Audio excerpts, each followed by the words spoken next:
भाजी हैं, बड़ी बड़ी अप्सराएं, वहां देवराज इंद्र उनका स्वामी है, इसके बाद भी उसको शांति नहीं है, वो भी विषयी है। देवताओं का स्वामी भगवत स्वरूप होते हुए भी विषयी है। इसका मतलब है बिना भगवान का नाम जप के भजन किए इन विषयों पर विजय प्राप्त नहीं की जा सकती, चाहे जितने भोग हो। तेषु नित्यम महाभाग महाभागेषु मत कथा संभवंति हिता नृणाम जुषताम प्रपूर्णन्त्यघम। हम उनके भाग्य की क्या सराहना करें जो संतों के संग में मेरी लीला कथा सुनते रहते हैं, भगवान कह रहे हैं। क्योंकि संत समागम में ऐसे सिद्धांत, ऐसी बातें, ऐसी चर्चा होती है, मेरी कथाएं होती जो हृदय को पवित्र करके दृढ़ बनाती है। जो मेरी कथाओं का श्रवण करता है, मेरे नाम का जप करता है, नाम कीर्तन करता है, मैं स्वयं उसके समस्त पापों तापों का नाश करके भगवत प्राप्ति मैं कराता हूं। देखो पुरुरवा हो गई, कौन सा साधन किया, भगवान ने ज्ञान प्रकाशित किया और हृदय में प्रकाशित हो गए। इसलिए श्रीपाद प्रबोधानंद जी महाराज कह रहे हैं कि गले तक अमृत पी लिया हो, ततो यदुर्वश्याः स्तन युगल मास्लेसि किमतः। उर्वशी जैसी अप्सरा का संग मिला हो तो भी क्या, यदि ब्रह्मानंदामृतमपि समास्वाद किमतो यतस्तुत कृत्येदम विसजदपि वृंदावन तृणम। आहा। और माना आप सब कुछ त्याग करके ब्रह्मानंद का भी आनंद ले लिए हैं तो भी क्या, क्योंकि मैं भी तो ब्रह्मानंद का आनंद लिए हूं। श्रीपाद प्रबोधानंद जी, जो मुझे वृंदावन में प्रेम मिला उसके आगे ब्रह्मानंद भी कुछ नहीं है। ये भोग वासनाएं, पद प्रतिष्ठा, लोक लोकांतर की पदवियों की तो बात जाने दो। वृंदावन के एक तिनके को जो सौभाग्य प्राप्त हो ब्रह्मा जी को भी नहीं प्राप्त है। ए अपने तो मनुष्य शरीर में रह रहे, कितनी कृपा लाडली जू की।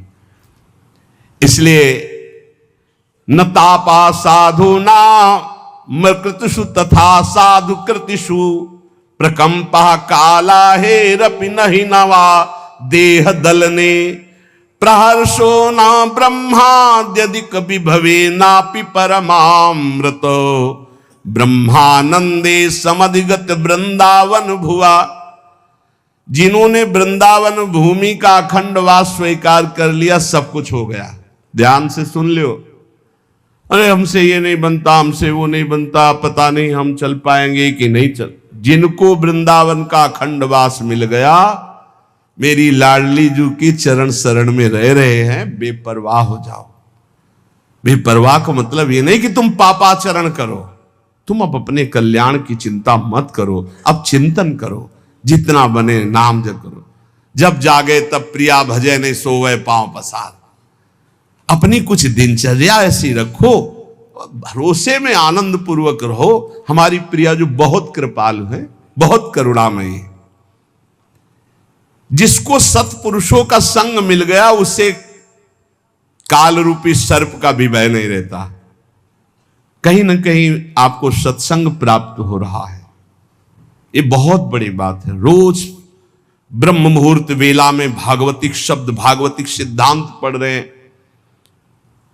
अगर हमें सत्संग मिल रहा है और हमारी सद्भावना बन रही तो हमें प्रभु का प्यार निश्चित मिलेगा। प्रभु हमें प्यार कर रहे हैं, तुम्हें दिखाई नहीं दे रहा लेकिन प्रभु तुम्हें बहुत प्यार कर रहे हैं। मनुष्य शरीर दे के ये सौभाग्य जो ना, ये केवल भगवत कृपा। जब द्रवहि दीन दयालु राघव तो साधु संगति पाई। हरि किसको प्यार करते हैं? श्री भगवत ऋषि जी महाराज कह रहे हैं, साचे प्रिय हरि के ये प्राणी। ये भगवान को बहुत प्रिय है सच्चे लोग। कौन सच्चे? सच्चे कौन?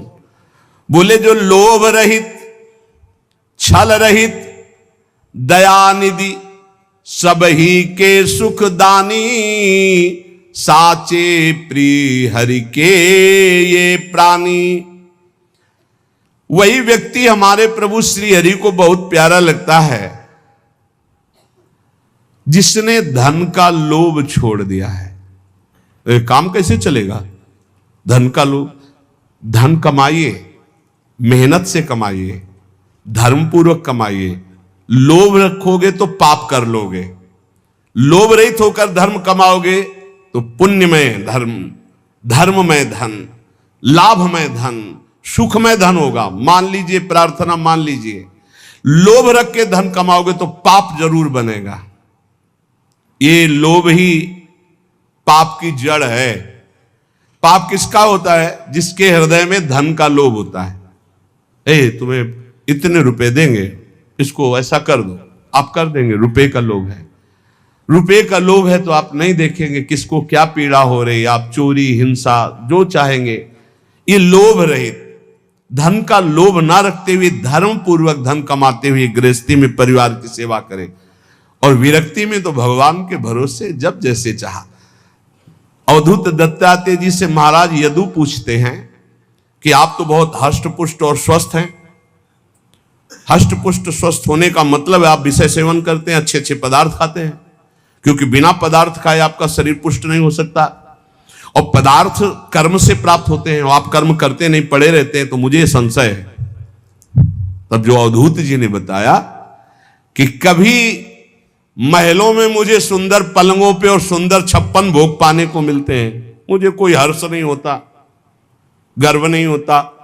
कभी मैं राख के ढेर में पड़ा रहता हूं, कभी फुटपाथ में कई कई दिन तक भूखे पड़ा रहता हूं, मुझे कोई शोक नहीं होता, क्योंकि मैं अपने स्वरूप में स्थित रहता हूं। इसलिए मैं सदैव प्रसन्न रहता हूं।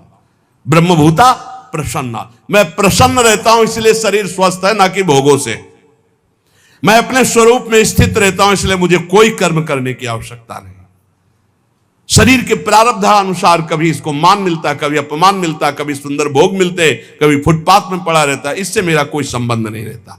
ये स्थिति, वैराग्य भाव में हमें यही स्थिति प्राप्त करनी है। कभी घी घना, कभी मुट्ठी भर चना, कभी वो भी न बना, जैसे प्रभु रखे। लोभ नहीं। सबसे ज्यादा खास बात हमें लोभ पाप में लगाता है। हम कहते हैं लोभ नुकसानदायक है, विरुद्ध भाव में।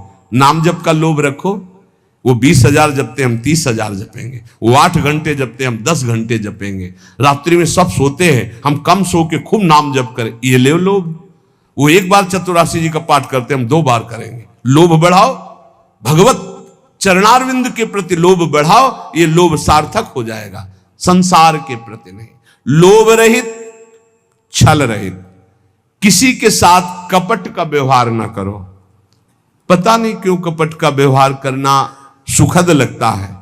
बिल्कुल गोलमाल, छुपा करके अंदर की बात को बाहर कुछ और बोलना, आचरण कुछ और होना, अंदर नहीं। क्या इससे फायदा क्या मिलेगा?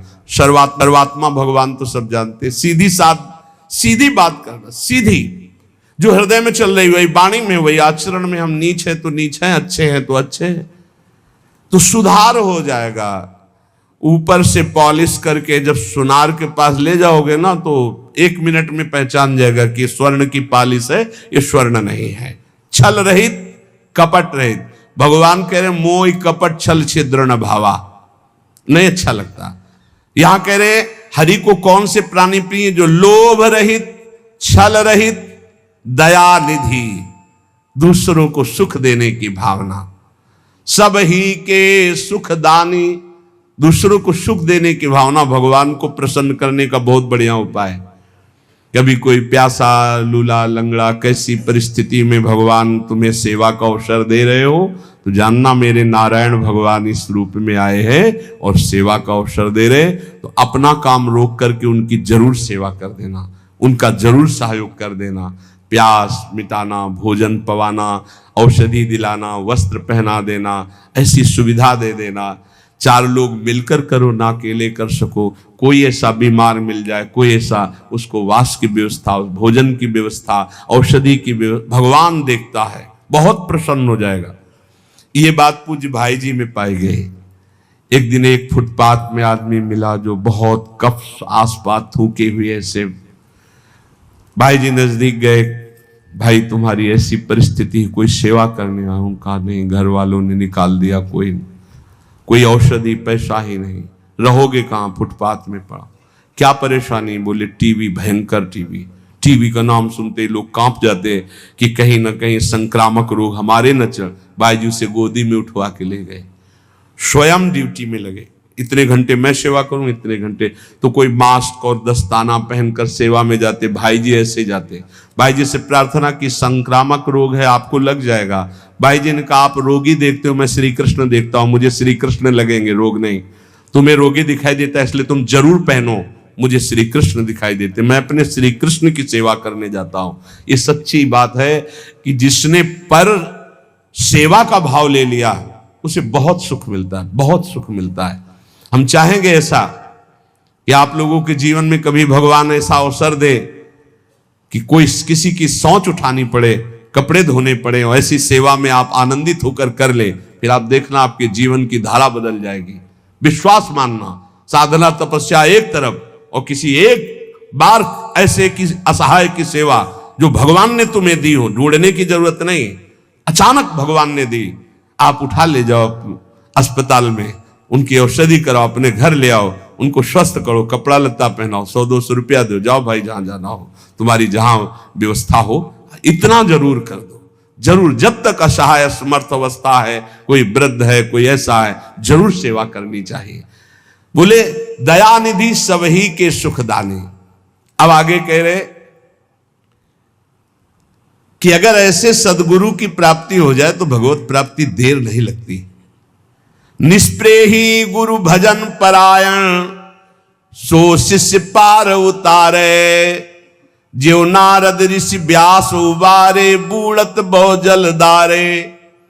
बोले गुरुदेव कैसे हो? बोले निष्प्रिय, किसी से कोई मतलब रखने वाले ना हो, कोई परिचय बनाने वाले ना हो, तभी बात बनती है।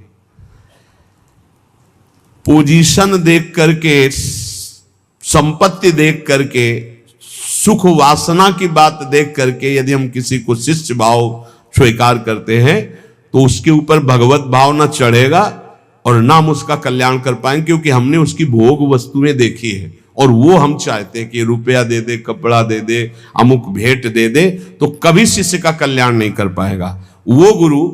बोले निष्प्रेही गुरु, लौकिक पारलौकिक किसी भी वस्तु पद प्रतिष्ठा की चाह ना हो, ऐसा गुरु।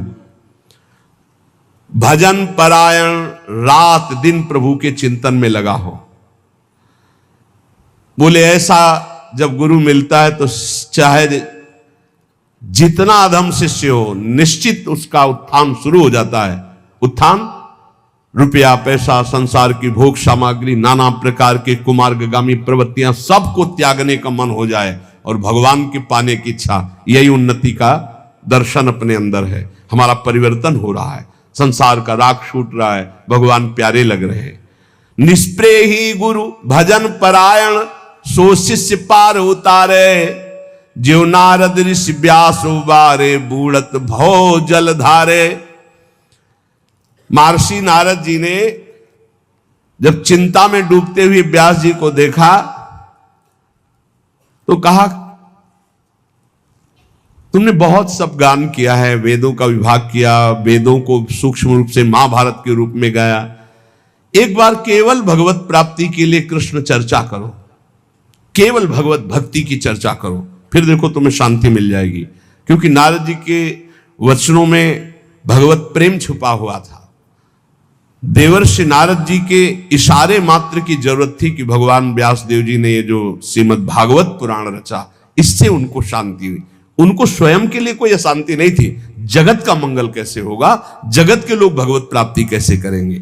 तो कह रहे देखो नारद जी ने वो उपदेश किया तो भगवान व्यास देव जी ने श्रीमद् भागवत रचकर परम शांति पाई। श्री सुखदेव भागवत गाथा परीक्षित सुनायो, और 7 दिवस में कलिमल खोयो, हरि को बेग मिलायो। श्री सुखदेव जी ने 7 दिन भागवत सुनाई और परीक्षित को परम पद प्रदान कर दिया। गोकर्ण जी ने 7 दिन भागवत सुनाई, धुंधकारी को परम पद प्राप्त हो गया। अगर वक्ता भगवत अनुरागी और श्रोता भगवत श्रवण में रुचि रखने वाला, भगवत चरणारविंद में शरणागत, तो निश्चित भगवत प्राप्ति हो जाएगी। देव बस कीन्हे चक्षु द्वार होए, हृदय ले आयो, बहुर जान नहीं दीने। जनकपुर में रहते थे, उस समय राजा विदेहराज बहुलाश्व थे। वो भी भगवान की नित्य सेवा में रहते थे। सुबह प्रातःकालीन वेला में सेवा में प्रवेश कर जाते और मध्याह्न 2 बजे के बाद सेवा से निकलते। तो एक दिन देवर्षि नारद जी ने कहा कि भगवान द्वारिका में साक्षात विराजमान है, जिनकी आप आराधना कर रहे हो, चल के दर्शन करो ना। बोले जो आज्ञा। सुबह सारथी को कहते रथ सजाओ, मैं सेवा करके आता हूं, अभी चलता हूं दर्शन के लिए। पर सेवा पद्धति फिर वो 2 बज जाते। रोज रथ सजता पर वो जा नहीं पाते, सेवा में तल्लीन रहते। और इधर उन्हीं की नगरी में बहुत ही अकिंचन श्रुतदेव नाम के ब्राह्मण जो रात दिन भगवान के चिंतन में डूबे रहते थे। भगवान दोनों को कृतार्थ करने के लिए स्वयं बड़े बड़े महापुरुषों को, सुखदेव जी, वशिष्ठ जी, पराशर, व्यास आदि महापुरुषों को रथ में बैठाल कर जनकपुर आए। जे भी सुना पूरे नगर में जय जयकार मचने लगी। भगवान द्वारिकाधीश महापुरुषों के साथ पधारे तो भागे महाराज बहुलाश्व भी और श्रुतदेव भी, दोनों भगवत प्रेमी। दोनों के हृदय में आकांक्षा भगवान मेरे साथ चले, और भगवान दोनों के साथ चले, दोनों नहीं जान पाए। बहुलाश्व के साथ समस्त ऋषियों सहित, वैसे ही श्रुतदेव जी के साथ समस्त ऋषियों के सहित। और जब भगवान श्रुतदेव के पास, तो उसके यहां कोई अच्छे आसन भी नहीं थे, कुशासन बिछाया। भगवान द्वारिकाधीश समस्त ब्रह्म ऋषि आसन पर बैठे, सबकी सेवा की। भगवान की तो आंसुओं से सेवा की। प्रभु मुझ गरीब अकिंचन के पास, भगवान को बहुत प्रिय है ये बात। परम अकिंचन प्रिय हरि केरे।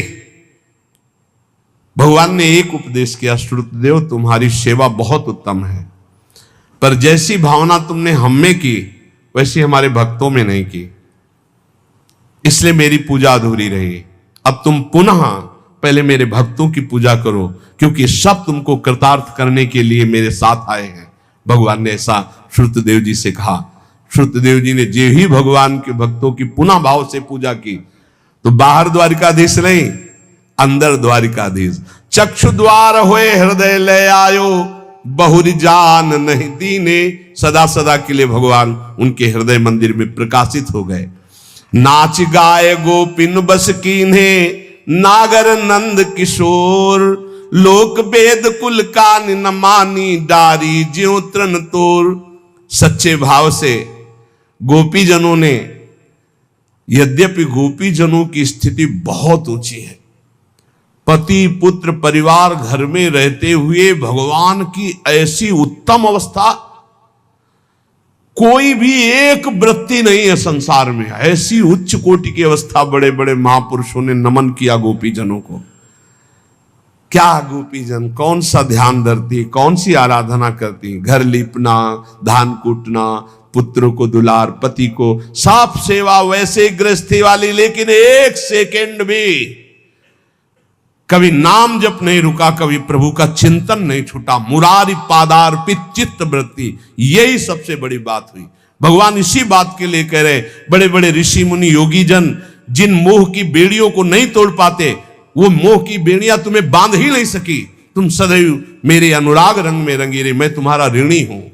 मुरारी पादार्पित चित्त। लोक वेद कुल कानि न मानी, न लोक की मर्यादा, न वेद की, न कुल की, न कोई, एकमात्र श्री कृष्ण। अनिरुद्ध कुंवर कृष्ण के नाती, चित्रा चित्र बनायो। तादृश भई तास में उषा, निश्चय निज पति पायो। भाव में, स्वप्न भाव में एक बार अनिरुद्ध जी उषा जी के आगे भगवान के चतुर्व्यूह में है। वासुदेव संकर्षण प्रद्युम्न अनिरुद्ध, जैसे राम लक्ष्मण भरत शत्रुघ्न, ऐसे वासुदेव संकर्षण प्रद्युम्न अनिरुद्ध। अनिरुद्ध भगवान के ही स्वरूप हैं, भगवान के ही सदस्य हैं। उषा जी ने स्वप्न में देखा, पीछे चरित्र सुनाया था। बोले इतना दृढ़ निश्चय हो गया कि उनको पति रूप में प्राप्त हो गए। कविता करि जय देव कवीश्वर कियो गीत गोविंद, ताकि साखी प्रगट सब जग में, ज्योरा का पति इंद्र। जैसे चंद्रमा प्रकाशित होकर सबको शीतलता प्रदान करता है, ऐसे पूज्य श्री जयदेव जी की गीत गोविंद जगन्नाथ भगवान को बहुत प्रिय। जहां गीत गोविंद गाए, भगवान उसको सुनने के लिए पीछे पीछे डोल। भगवत रसिक साधु की संगति, जो कदापि बन पावे। जीवन मुक्त होए ताछिन में फेर न भवजल आवे। यदि भगवान की कृपा से कहीं साधु संगति मिल जाए तो इस संसार समुद्र में पुनः जन्म नहीं होगा, वो निश्चित भगवत प्राप्त हो जाएगा। इसीलिए कहते हैं विश्वास करो सत्संगति संस्कृति का अंता। सत्संग आवागमन के चक्र का नाश करने के लिए है। तो श्रीपाद प्रबोधानंद जी महाराज कह रहे हैं कि अमल मति घोरा अनर्थकारी इंद्रियाणा मतिशय परितोषैर दुष्करैर दुस्तरैश्च विदधदिव सशोको येन केनापि देह स्थिति मदिवश वृंदारण्य में कांतरत्या।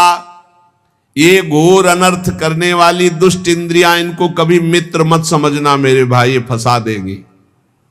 बहुत दुष्ट है, लाख समझाओ ये दुष्ट मानती नहीं है जब तक इनकी पिटाई नहीं होती। पक्का समझ लेना, ये जब फंसती है तब बार बार कान पकड़ दे। आज के बाद कभी नहीं करें, हे भगवान बचा लो, कभी नहीं, और बचा लिया शाम के फिर वही करेंगे। ऐसा दुष्ट मन, ऐसी दुष्ट इंद्रियां ये सुधरती है, पिटाई से ही सुधरती है। इनकी पिटाई क्या है? ये जो मांगे वो मत दो। आज ये बने बने खीर बने बढ़िया, दूध डाला चावल डाला बन गई खीर, चीनी नहीं डाला, नहीं डालना चीनी। प्रभु को भोग लगाओ और पवाओ, कहेगी चीनी नहीं, चीनी नहीं डालना, खीर पाओ। आज हमको पकौड़ा पाने, नमक मत डालना, पकौड़ा बनाओ भोग लगाओ। इसको उल्टा दे तभी मानेगी। कल ये श्री जी पोशाक धारण किए थे, आज ये पोशाक धारण, आज श्री जी का ऐसा, श्री जी का चिंतन करने निकले कि इस शरीर का पोषण करने निकले। अरे इसके लिए उदासीन रहो, जो बने सो ऐसे ढाल लो, बस प्राण पोषण करना है। अलम अलमति घोरा अनर्थकार इंद्रियाणा। हम लोग प्रभु के वो दास हैं जहां माया पीछे घूमती है। एक आपको आंतरिक रहस्य बता दें, आप रुपया के लिए घूमोगे, जिंदगी मांगते हो जाएगी, कभी पूरा नहीं बनेगा। और आप श्री कृष्ण के पीछे हो ले और रुपया तुम्हारे पीछे न डोले तो हमें बताना। माया को सब जग भजे, माधव भजे न कोय, और जो माया तज माधव भजे तो माया दासी होए, माया चेरी होए, समझ लो। अरे भगवान की मारा घूम रहा है वैभव उनका अनंत ब्रह्मांडों में, उनके दास होके यार ये बहुत, ये अमल मति घोरा अनर्थकार इंद्रियाणाम, ये इंद्रियों के वशीभूत। हमें यही समझ में नहीं आता कि अपने लोग जब भगवत मार्ग में है तो रुपया और भोजन और वस्त्र और वास इसकी चिंता क्यों है? क्या जगन्नाथ स्वामी के चरणों में तुम्हारा समर्पण नहीं हुआ क्या? क्या जगदीश भगवान की महिमा को नहीं जानते हो क्या? फिर जानते नहीं अपने स्वामी को तो दास कैसे कहलाते हो? अगर स्वामी को जानते हो तो आप सच्ची मानिए, हम आपको कैसे बताएं। जरा सी भी आवश्यकता आज तक ऐसी नहीं अभी कि अब क्या होगा।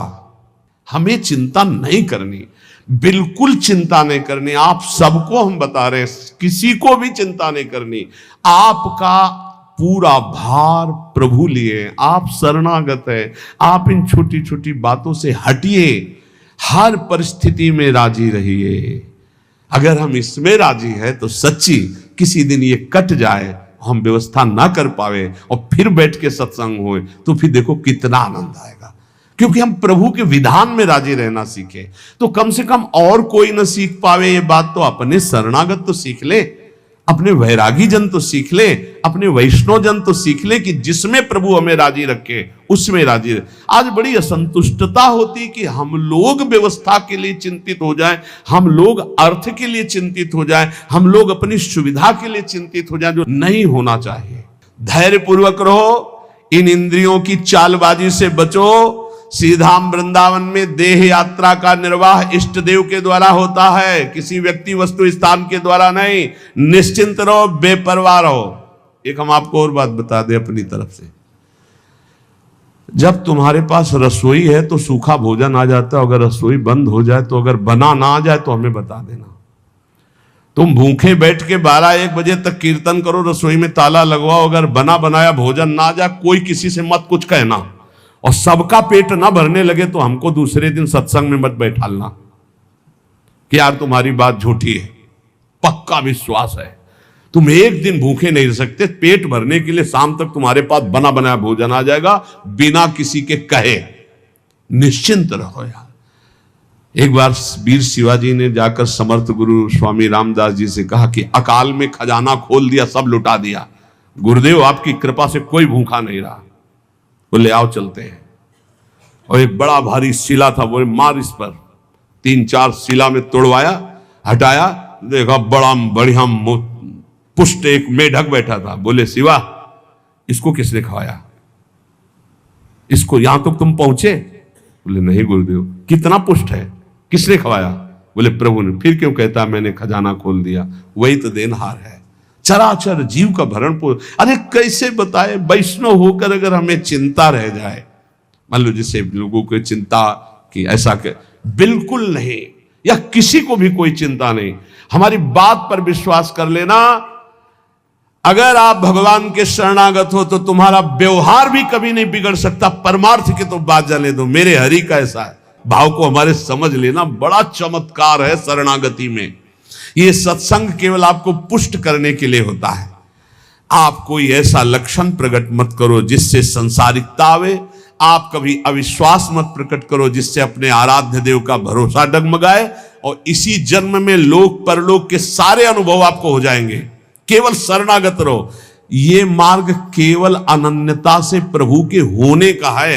ये करने का राग अहंकार मिटाने के लिए, होने से भगवत प्राप्ति हो जाती है, करने से नहीं। करने से होने में आना होता है। अगर हो जाओ आज तो करना मिट जाएगा, जो पीछे किया वो मिट जाएगा, जो आगे है वो सब बराबर हो जाएगा और भगवत प्राप्ति हो जाएगी। शरणागत एकदम निश्चिंत रहो। हमारे हरि कहते हैं योगक्षेमम भाम्यहम्।